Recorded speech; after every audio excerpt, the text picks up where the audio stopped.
unprecedented killings of Kenyans by the current regime. 3 years ago, many of us were on opposite sides of the political divide.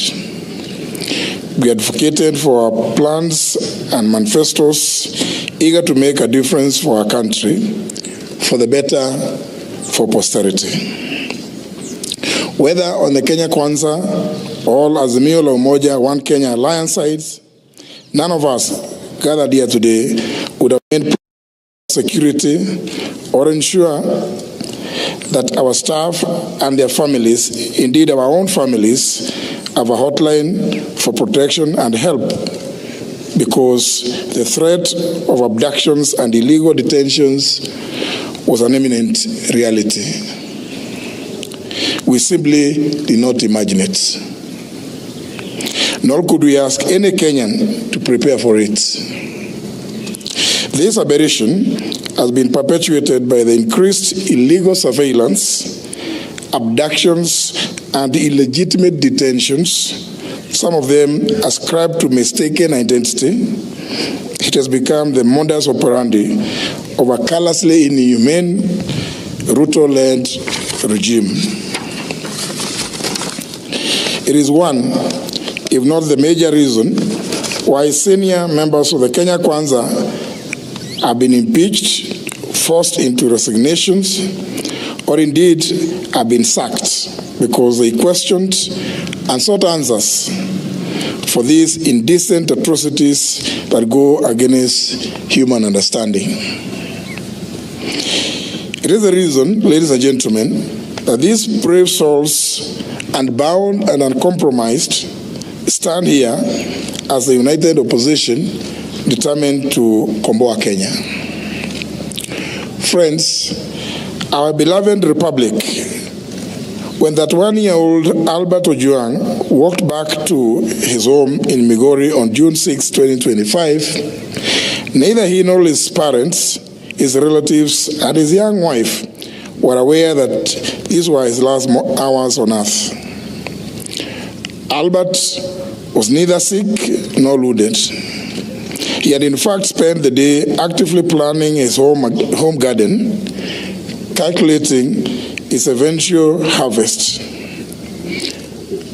Albert, a Kiswahili and religious studies teacher based in Voi, was a single hope of his parents and father to a 2.5-year-old child.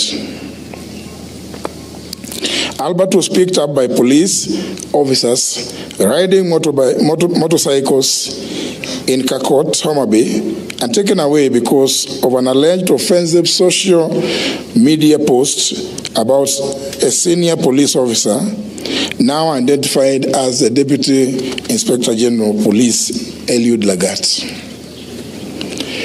32 hours later, after the police who arrested Albert assured his parents that he was well and only needed a heavy overcoat because Nairobi was cold, Albert was dead.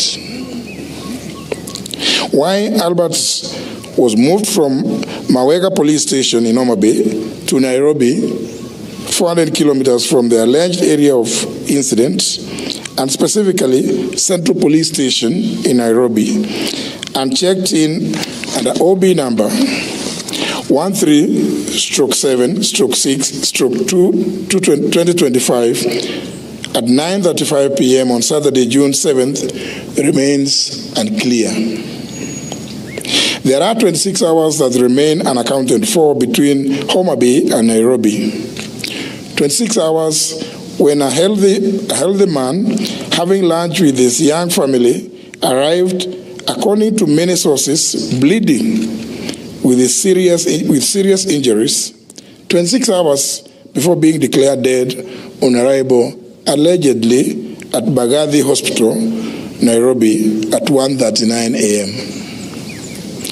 Today, ladies and gentlemen, this is no ordinary gathering. Albert's family has questions. We too have questions. Kenyans have questions. And indeed, the international community has questions. We all demand answers to the following. 1. The Criminal Procedure Code Chapter 75 of the laws of Kenya has clear procedures on arrests relating to cognizable offenses. There should have been a formal complaint and an arrest warrant. Kenyans want to know if there was a formal complaint by the Deputy Inspector General of Police Eliud Lagat, and if so, at what police station? Which date and time was this complaint recorded? Was it the OB entry number of the said was there an OB entry number for the said complaint? Number 2, we demand to know why Albert was moved from Mawego Police Station, Homa Bay, to Nairobi, and specifically Central Police Station, and which officers accompanied him by name and rank. Central Police Station, Nairobi area, has CCTV coverage. Number 3, we demand to know where the footage showing Albert being brought in and leaving the station is, and whether it's been provided to the family lawyers. If there is no footage, we demand to know who ordered for the cameras to be switched off. When Albert was picked up in Homa Bay, he had no physical injuries. Indeed, he was having lunch with his wife. We demand to know who inflicted the grievous and extensive injuries on his body. Number 5, it's been reported that Albert was in solitary confinement at Central Police Station. Why was Albert considered a high-risk criminal to be confined in solitary? If he was not in solitary confinement, as alleged, who are his cellmates and how many were they? We therefore demand to know that demand to be shown the cell register to show whether he was with other inmates or he was in solitary confinement. Number 6, yesterday, June 10th, 2025, we've read and heard that the Director of Public Prosecutions, the DPP, directed the Independent Policing Oversight Authority, IPOA, to expedite investigations on circumstances surrounding the death of Albert and report within 7 days. This is a cover-up and a diversionary tactic to delay this matter. The mandate of the DPP under the Constitution of Kenya is to direct the National Police Service and the Directorate of Criminal Investigations in writing to do investigations, not to direct the IPOA. The postmortem on Albert is clear, and all Kenyans have formed this opinion. He was murdered. In light of the foregoing, we are calling not just for the resignation, but for the arrest and arraignment in court of the Deputy Inspector General of Police, Eliud Lagat, within 24 hours from the issuance of this statement. We similarly demand that the junior officers currently being persecuted be given witness protection with immediate effect. Their lives, obviously, are in danger because they know the truth. We applaud the courageous Kenyans who have kept vigil at Vigilance House and encourage them to maintain the pressure until this is achieved.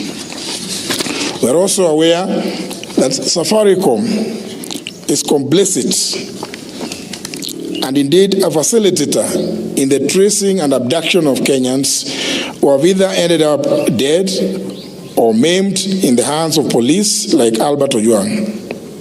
We want to issue a direct warning that this amounts to aiding and abetting in the commission of these crimes against humanity, for which Kenyans will hold Safaricom responsible and either take appropriate legal action or boycott their services.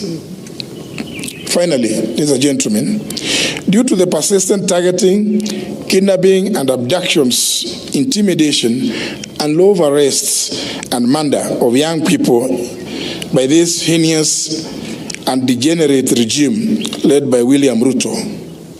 We reiterate our call for the June 25th to be a people's public holiday, a day of memorial in honor of all Kenyans who have lost their lives under this regime. Thank you. God bless Kenya. I think it's a very clear statement. I don't know whether anybody in here, because I think something so serious needs to be digested as it is. Yes. No questions. Thank you.